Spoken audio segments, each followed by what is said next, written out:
ఐం హ్రీం శ్రీం నా మాటే లక్ష్మీ శాసనం. ఒకవేళ మీ పుట్టినరోజు 2/11/2029 తేదీల్లో ఉంటే మీరు చాలా గొప్ప అదృష్టవంతులుగా భావించబడతారు. కొద్దిగా అదృష్టం కలిగితే 100 కోట్లు 1000 కోట్ల రూపాయలు ఈజీగా సంపాదించగలుగుతారు. కొద్దిగా భావోద్వేగం ఎక్కువగా ఉన్న వ్యక్తులు మీరు చాలా బలహీనంగా ఎదుటి వాళ్ళకి కనిపిస్తారు. కానీ మీకున్న ఇన్స్ట్యూషన్ అంటే మీకు దైవ సంబంధమైన శక్తి కలిగి ఉంటారు. ఏ విషయాన్నైనా ఈజీగా గ్రహించగలుగుతారు.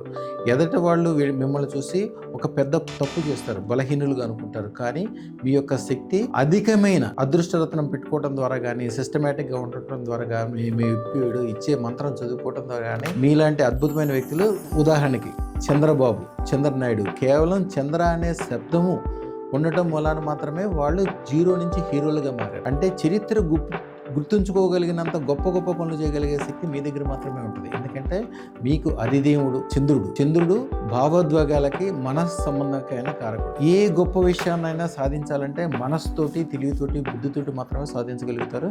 అది మీ దగ్గర ఉంటుంది. మీరు చాలా పాజిటివ్ వ్యక్తులు. మీకు నెగిటివ్ అనేది దగ్గరగా వేరే వాళ్ళు తీసుకొస్తారు. దాని దగ్గరికి వెళ్ళొద్దు. మంచి చెడు మీకు మామూలుగా తెలుసు. నమ్మశక్యం కానంత శక్తివంతులు మీరు.